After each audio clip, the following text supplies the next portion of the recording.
Hello, my name is Caden Probert, and today I'll be presenting on Invisalign and conventional fixed appliances and correcting malocclusion.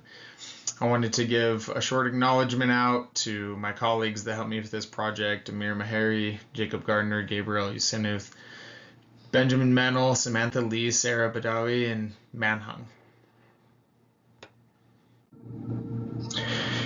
As an introduction, in orthodontics, there are currently a few main ways that people or orthodontists correct malocclusion, and these main ways are first conventional fixed appliances, which many of you would know as just being braces. When people talk about getting braces, the metal wire going across with the metal brackets is fairly popular. And more recently, in the past few years, there have been these removable orthodontic aligners. Many of you have heard of Invisalign. It's the clear plastic trays that you can take in and out. They've become increasingly more popular given that they're more aesthetically pleasing to a lot of people.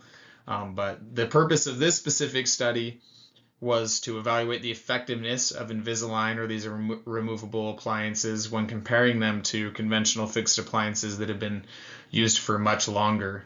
We evaluated the characteristics that make these differing treatment options more effective for certain patients given their differing circumstances.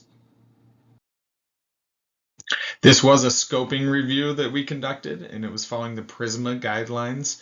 We chose these 5 databases that you can see on the left-hand side over there. We chose Web of Science, Scopus, PubMed, EBSCO Dentistry and Oral Science Source, and Cochrane as our databases that we searched for.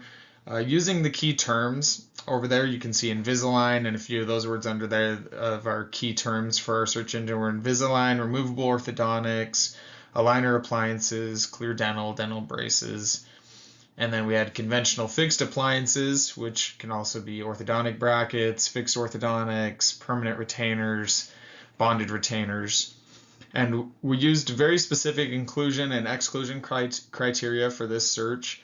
The articles had to be focused on both Invisalign and conventional fixed appliances.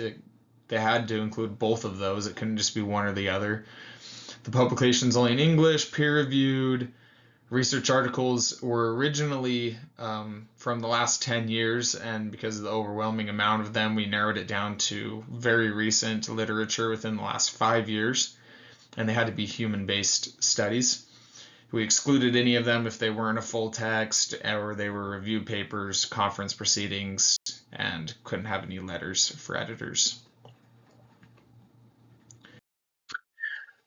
Leading into some of our results, there were a total of 1,451 articles screened, of the which 49 articles met the inclusion criteria and were included in our review.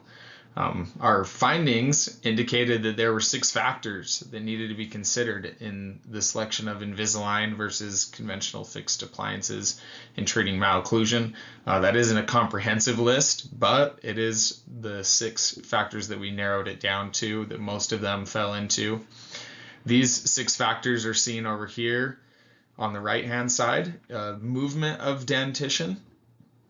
We have orthodontic surgery, post-operative treatment, which is just under surgery there. Root absorption, pain during treatment, the effects of patient speech, and periodontal health, of the which these different articles, the most related to orthodontic surgery post-operative treatment when comparing the two Invisalign and conventional fixed appliances. After reviewing these 6 factors, the most effective treatment option was decided that it's on a case-by-case basis, just like everything in dentistry. The overall correction of malocclusion, periodontal health, and pain during treatment are all seen to have a negligible difference between using the 2 different treatment options. And the patients who need orthodontic surgery or have a history of root absorption are recommended to use Invisalign for the best results. However, with Invisalign, it was found in those articles that patient speech could be greatly affected by using it, more so than conventional fixed appliances. Overall, in conclusion, there's many aspects to look at besides just these 6 factors when you're comparing the treatment effectiveness of Invisalign and conventional fixed appliances. The main thing is just looking at the patient's needs, which is essential, and how their malocclusion lies. This research obviously still is in its initial phases. Each of these 6 factors that I've stated, they could be broken down and studied more thoroughly to ultimately come to a conclusion on if one treatment option truly is superior to the other. As we did see, patients who need orthognathic surgery or have a history of root absorption are recommended to use Invisalign for the best results. There were many cases that talked about how Invisalign patients needed to finish their treatment in conventional fixed appliances, perhaps for the last few months of their treatment, which raises a discussion in my mind on if they should just start in them in the first place if we're going to move into a topic of, office effectiveness or office efficiency. Then should patients just begin in conventional fixed appliances if many are having to move there?